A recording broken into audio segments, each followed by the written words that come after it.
Hello everyone, আজকে তোমাদের সাথে একটা খুব দারুণ চিকেনের রেসিপি শেয়ার করব। তো রেগুলার ধরো আমরা চিকেনের নানা ধরনের রেসিপি খেয়ে থাকি, সে চিকেন ঝোল হোক, চিকেন কষা হোক বা চিকেনের যে কোনো আইটেম। কিন্তু আজকে যে রেসিপিটা আমি বানাবো একটু অন্য ধরনের, আশা করি তোমাদের খুবই ভালো লাগবে। তো দেখো এখানে আমি হাফ কিলো চিকেন নিয়ে নিয়েছি, আর হাফ কাপের মতো দিয়ে দিলাম আমি কর্নফ্লাওয়ার। তো তোমাদের কাছে যদি কর্নফ্লাওয়ার না থাকে তোমরা হাফ কাপ ময়দাও দিতে পারো। তো আমি কর্নফ্লাওয়ার দিয়েছি, আর দিয়ে দিলাম 2 চামচ আদা রসুন বাটা, আর দিয়ে দিয়েছি পরিমাণ মতন হলুদ। তো এরপরে আমি দিয়ে দেবো 1 চামচ ধনে গুঁড়ো আর 1 চামচ জিরে গুঁড়ো। তোমরা চাইলে ধনে আর জিরেটা যদি বেটে দিতে পারো আরও বেটার হবে, কিন্তু আমি আজকে ধনে আর জিরেটা আমি পাউডারই ব্যবহার করলাম। আর দিয়ে দিলাম পরিমাণ মতন লঙ্কা পাউডার।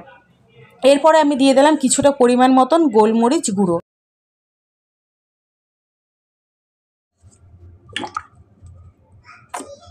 আর এরপরে আমি দিয়ে দিলাম বেশ কিছুটা পরিমাণ মতন সর্ষের তেল।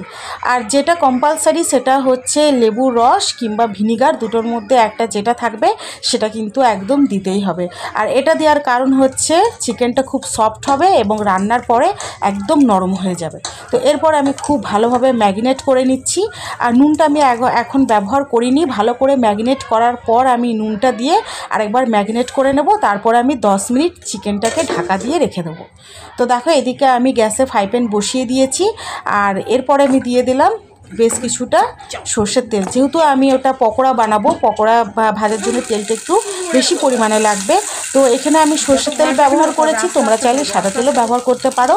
তো তেল খুব ভালো করে গরম হয়ে গেছে। এরপরে যে আমি চিকেনটা ম্যারিনেট করে রেখেছিলাম, তো আমি খুব ভালোভাবে ভেজে নেবো। আর আরেকটা জিনিস খেয়াল রাখতে হবে, যখন চিকেনটা ভাজবে তখন যেন গ্যাসের ফ্লেমটা কিন্তু একদম কম করে দেবে, কারণ যদি গ্যাস বাড়ানো থাকে তাহলে কিন্তু চিকেনটা কাঁচা থাকবে আর উপর দিয়ে কিন্তু পুরো ভাজা হয়ে যাবে। তো সেই কারণে যখন চিকেনটা ভাজবে তখন আঁচ কিন্তু একদম কম করে দেবে। তো চিকেনটা দেখো আমার খুব ভালো করে লাল লাল ভাজা হয়ে গেছে। আর চিকেনটা যখন আমি ভেজেছিলাম তো গ্যাসের ফ্লেমটা একদম আমি যেহেতু কম করে দিয়েছিলাম, তো চিকেনটা ভাজতে ভাজতে একদম নরম হয়ে গেছে আর সেদ্ধ হয়ে গেছে। তো আমার সব পকোড়াগুলো ভাজা হয়ে গেছে। এরপরে আমি দিয়ে দিলাম তেলের মধ্যে পরিমাণ মতন পেঁয়াজ। আর তেলটা আমি কিন্তু চেঞ্জ করিনি, যে তেলে আমি পকোড়াটা ভেজেছিলাম সেই তেলের মধ্যেই আমি গ্রেভিটা বানাবো। তো দিয়ে দিলাম পরিমাণ মতন পেঁয়াজ। এরপরে যে আমি আলুটা কেটে রেখেছিলাম, কারণ তোমরা চাইলে আলু দিতেও পারো, না চাইলে নাও দিতে পারো, কিন্তু আমি কিছুটা পরিমাণ আলু ব্যবহার করছি, কারণ চিকেনের মধ্যে যদি আলু বা মাটনের মধ্যে আলু দেওয়া যায় তো খেতে আরও বেশি ভালো লাগে।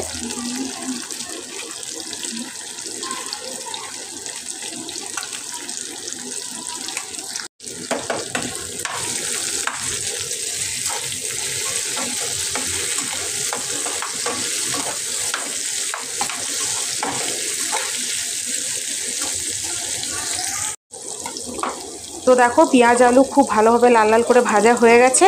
এরপরে আমি দিয়ে দিলাম গোটা জিরে, গোটা ধনে, আদা রসুন বাটা। তোমরা চাইলে গোটা জিরে গোটা ধনে না দিয়ে পাউডারে ব্যবহার করতে পারো, কিন্তু আমি এখানে আজকে বাটাই ব্যবহার করেছি। তো এরপরে আমি মশলাটা খুব ভালোভাবে কষে নেব।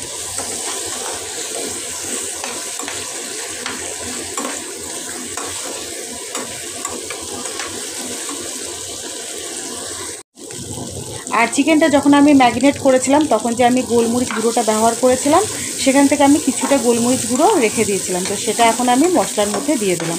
আর চিকেনের কিন্তু যে কোনো রেসিপিতে দেখবে যদি গোলমরিচ গুঁড়ো বা গোলমরিচ পাউডার ব্যবহার করা যায় তো স্বাদটা কিন্তু একদম অন্য ধরনের হয়।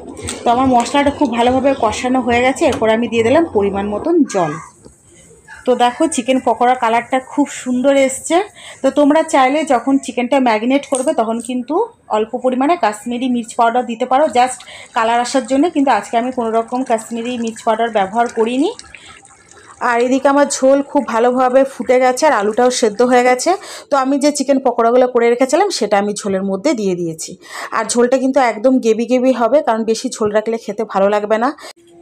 তো আজকের রেসিপিটা কিন্তু রুটি ভাত দুটোর সাথে খেতে ভালো লাগবে। আর রেসিপিটা একটু অন্য ধরনের বানালাম যাতে তোমাদের ভালো লাগে বা তোমরাও একটু মাঝে মধ্যে অন্য ধরনের বানিয়ে খেতে পারো। তো আজকের রেসিপিটা কেমন লাগলো তোমরা কিন্তু অবশ্যই কমেন্টে জানাবে। আর রেসিপিটা যদি ভালো লেগে থাকে তাহলে লাইক শেয়ার কমেন্ট আর সাবস্ক্রাইব করবে। তো আজকের মতো টাটা।